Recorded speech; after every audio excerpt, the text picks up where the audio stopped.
බෝසත්තුරු නෙක්ඛම්මයට කොච්චර ආස කළාද කියන්නේ. අපේ බෝධිසත්වෝ එක ජීවිතයක මේ සක්දෙව් භවන කම්පිත කරවන තරම් මහා සිල්තෙදක් තිබ්බි. අකිත්ති කියලා ඍෂිවරයෙක් වුණා. මේ අකිත්ති ජාතකය. අකිත්ති ඍෂීන්ගේ සිල්තෙදට පැහැදිලා සක්දෙව් රාජයා අකිත්ති තාපසින් වහන්සේ හිටපු තැනට ආවා. අකිත්ති බෝසත් තාපසින් වහන්සේට වර දුන්නා. ඉතින් අකිත්ති ජාතකය කියව ගන්න වෙනවා මේකට.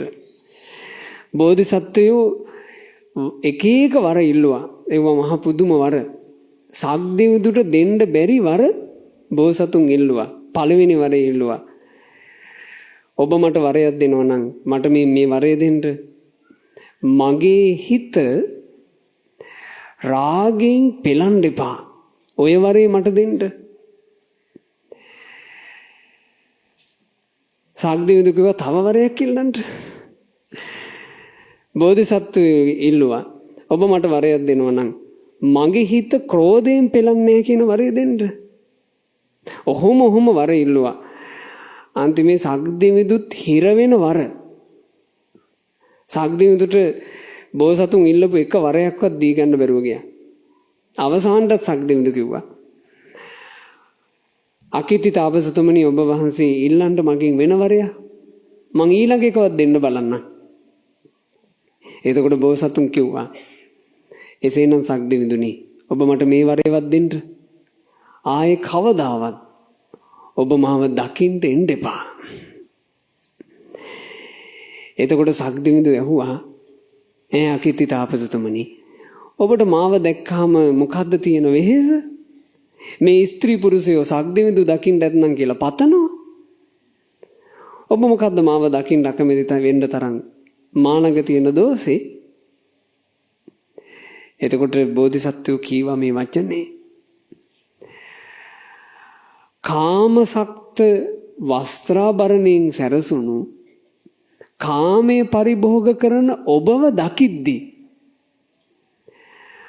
මම මේ දුෂ්කර වත්තරපු තුච්ච වූ කාමයට ආසහිතයි කියලා මට බයයි. කොහොම නෙක්ඛම්මයක්ද?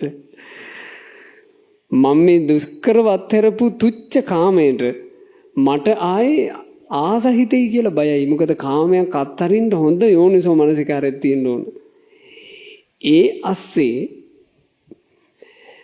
වෙන දේවල් වල ඔලු පටලැවුණොත් එහෙම ආපහු අපිට නොදෙනී මේ කාමයට කරකැවිලා වැටෙන්න පුළුවන්.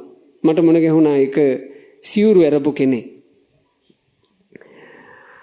කතා බහ කළා. මම මෙහෙම මාත් මහාන වෙලා හිටියේ විස්තර කිව්වා.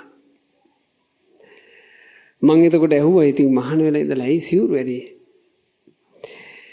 මට වැරදුනේ ගෙදර ගිහිල්ලා. මම ඇහුවා මොකක් වෙලාද?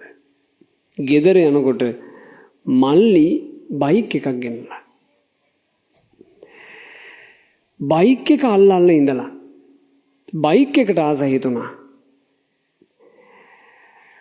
එදා ගෙදර ගිහින් ආපහු ආවේ බයික් එක හිතේ තියන්.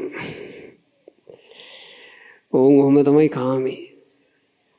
ආයේ ඉතින් බයික් කට්ට කියනුත් එහෙම වුණා නම් අනිත් ඒවා ගැන මේ හිතක් අපි කොච්චර සංවර කරන්න ඕනද? ඒ සංවරයට අපිට ගොඩාක් උදව් කරනවා පින්වතුනි. මේ උතුමන්ගේ ජීවිත ගැන අපේ හිත පහදවා ගැනීම